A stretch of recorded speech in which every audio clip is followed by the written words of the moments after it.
Alright, I gotta get this done fast, and I apologize for the lack of editing. This is basically just gonna be an entire video of voiceover, so feel free to put this in the tab. I have like an hour before work, but this is a very big tuning update for basically a lot of exotic weapons. So, changes to hipfire reticles and FOV, rebuilt reticles for fusion rifles, hand cannon, sidearms, and trace rifles. That's pretty neat. Charge meters have been added to fusion rifles and sword reticles, so now you can see the charge rate of anything that you were using within that class. Experimental aim down sight reticles, for example, Shaira's Wrath will now have an aim down sight reticle that reacts to the weapon's accuracy in auto aim state, that being aim assist. Custom exotic reticles for all of these exotics. I'm not going to list all of them, they just have reticles, but it's there. We have a video detailing the new inspection system for weapons and everything else. I think it's pretty neat. We've been looking for a way to appreciate the amazing models of Destiny for years, and now we can.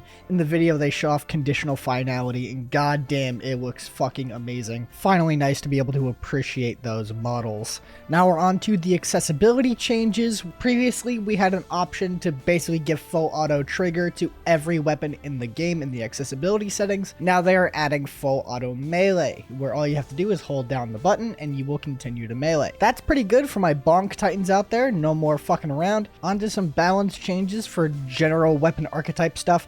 I will leave this on screen, but the main ones being aggressive SMGs have been brought in line with their damage being reduced from 15 to 14 in PvP, and their hit multiplier from crits being increased from 1.45 to 1.5 to kind of counteract this if you're actually good at hitting your shots. Immortal, which is a stat monster, their quote, has been brought down as far as the range values and everything else. They've reduced the base range value by 10. This thing just has so many stats compared to a lot of other aggressive frame SMGs that it's just marginally better to use. So that reduced range stat probably isn't going to do a lot, but it'll do something. Sniper rifles have had their damage increased in PvE by 10%.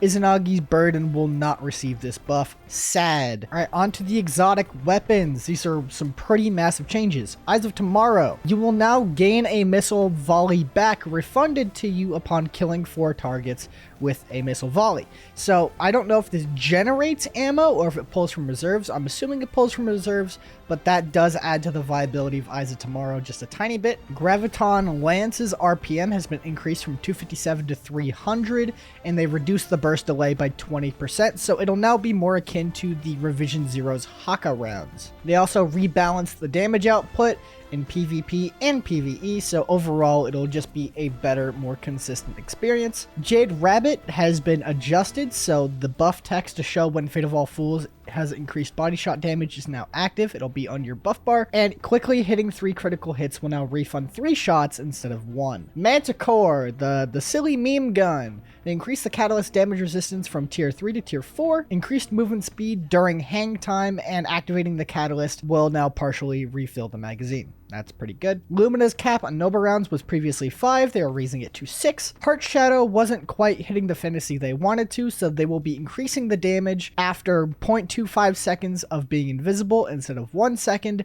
and it will now weaken upon dealing any type of damage while you are invisible. Worldline Zero has been kind of left in the dust due to Eager Edge and the Dares of Eternity swords, so they have added a chain into the sprinting heavy attack. So now you can chain onto itself once, so you can get 2 heavy attacks off of 1, I believe. I think that's what that means. They reduced the sword energy cost from 100% to 50% from a heavy attack, so you can use the heavy attack more, and you get increased damage by doing the heavy attack by 8.3%. Sweet Business is probably getting the biggest buff we have seen, where it will now fire explosive rounds every 20 shots. Hope you're excited to play World War II in Control. Legend of Acreus has been pretty damn good recently, but the ammo economy has been shit, so they have taken measures to address that. They've increased the ammo from 12 to 16, and they've increased the projectile distance from 9 meters to 12 meters. Tommy's Matchbook, they have made an update to the catalyst. While you are overheated, you will apply Scorch to enemies, and this will stack with Ember of Ashes as well, so that'll be nice. Now time to explain Drone wouldn't work against barrier champion shields, so they addressed that. It now does. Skyburner's Oath has had its Scorch stacks increased from 3 to 5 and 5 to 10 with the Ember of Ashes fragment. Salvation's grip has been given added functionality. Now it has 2 firing modes. A fully charged shot will create stasis crystals as we are used to, but an uncharged shot will create a stasis detonation similar to any other grenade launcher. They've also added an additional perk to the weapon where shattering 3 or more stasis crystals will reload the weapon from reserves. Bad Juju has been weird to control as far as its recoil is concerned, and that's because it was tuned to have recoil like an auto rifle. Makes sense, I guess. Bungie, good job.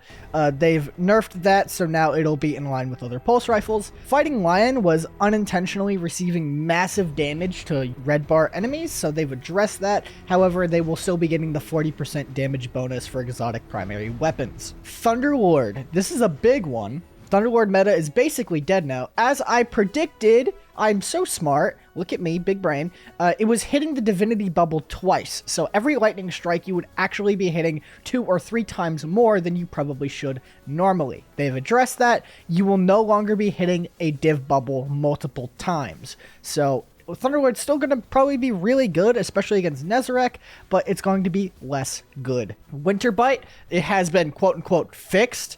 It's had its impact damage removed and redistributed to detonation damage, and the self-damage scaling has been turned to account for the increased damage of the detonation, so you can't kill yourself as often with it. I don't think this is going to fix it. We've always found ways to break it, and we will find one again.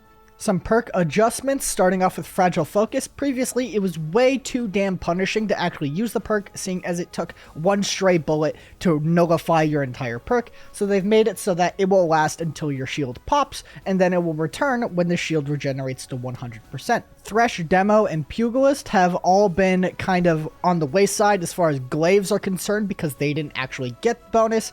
Now glaives will get the bonus for projectile kills, not for melee kills, projectile kills. Reconstruction has been simplified under the hood so that we can place the perk on more weapons without exceeding perk budgets. Base perk will last 4 seconds, enhanced perk 3.5 seconds, and the initial timer between cooldowns has been kind of adjusted. Shoot to Loot has been pretty good for those trying to stay at range and actually get ammo, but they've added extra functionality. It will now let you pick up Orbs of Power from a distance, so this is really good for those GMs where your builds do rely on Orbs of Power. And that's all the changes going into Season of the Deep. We are very close to launch. I'm very excited. I'm sorry that this had to be such a rushed video. Like, I have to go to work in like 30 minutes from now, and I really wanted to get this out, seeing as it's a pretty important fucking thing to get out there. So anyways, thank you so much for watching. Like, subscribe, go watch my other stuff, and let me know down below how you feel about these changes, and I will see you guys later.